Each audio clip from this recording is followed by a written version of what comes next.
I am Master Sergeant Austin Alexander Jr., retired U.S. Army. I served during the Vietnam War. I came into the military in 1964 on the tail end of the Civil Rights Movement.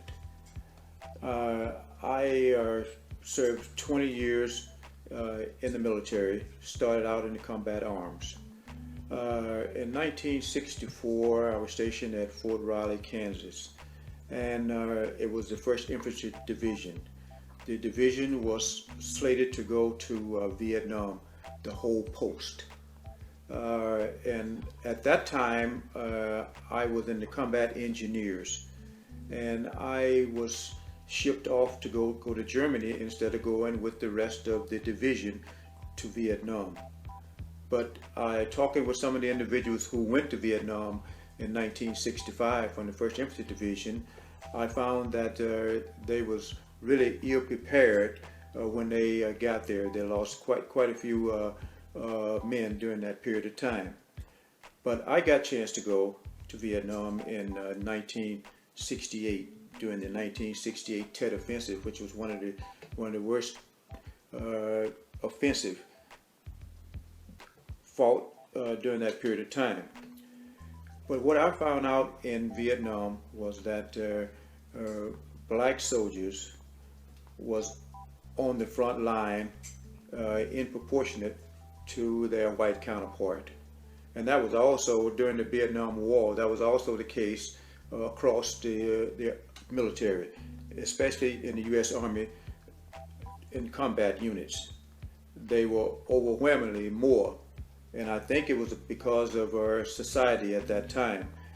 Jobs was hard to find, so when young blacks did volunteer to go, or if they were drafted, they was automatically pushed towards combat arms, where other soldiers was pushed into other areas like clerks and medics and this type thing. But black soldiers was always steered towards, regardless of their scores, they were shipped to combat units. Now, during the Vietnam War, I saw lots of young blacks, look like they was like 18, 19, and 20 years of age.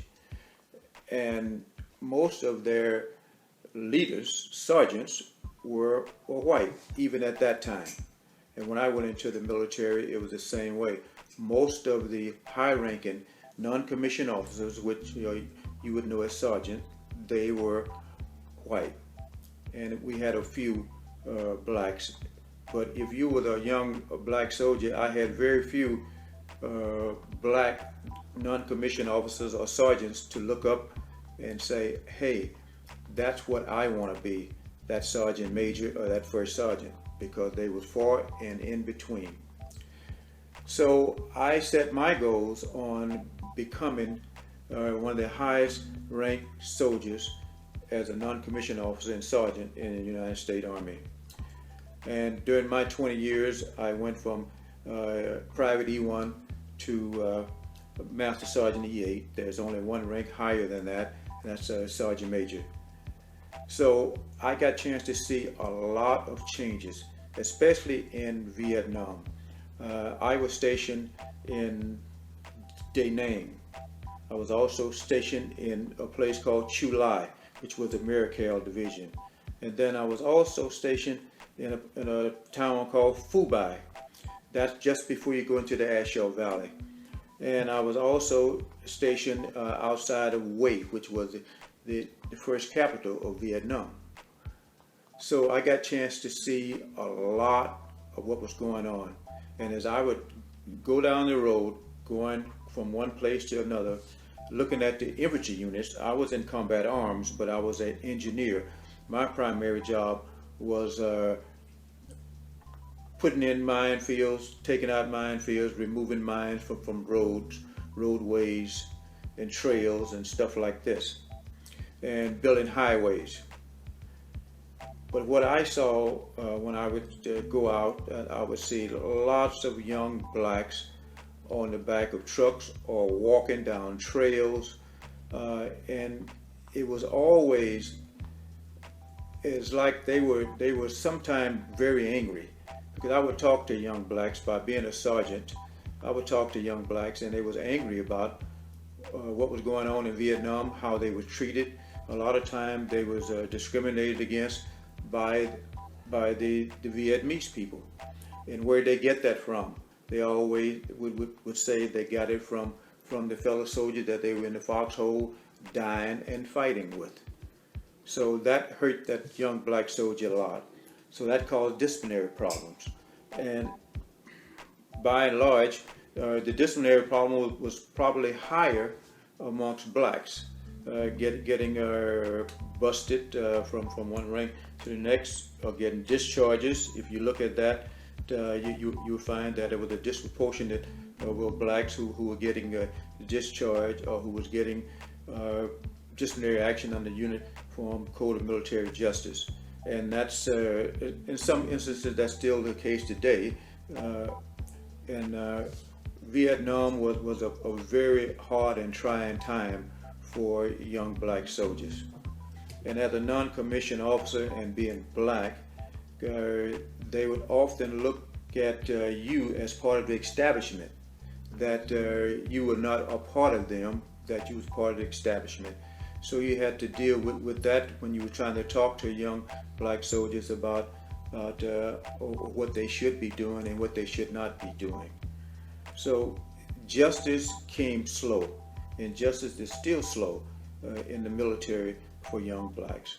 But in the Army, they were mostly shipped into combat arms, military units. That was infantry. So you can imagine how a lot of them felt, that they would go to other places and they'd see other soldiers in clerk jobs, what we call cushy jobs, but they were out fighting and looked like that they wasn't getting any breaks.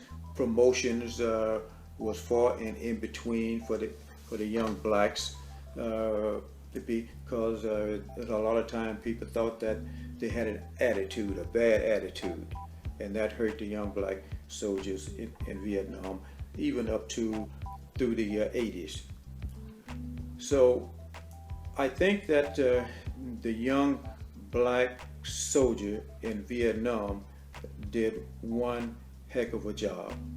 I saw them with blood, sweat, and tears during my tour of duty there. And I'm proud to say that I was very proud of them as a non-commissioned officer and as a leader during the Vietnam War. And I could never say enough about that. But it was always brought up, anytime you talk to a young black soldier during the Vietnam War, is how they were being treated there, and then how they were being treated back in the United States as second-class citizens. And they never got over that.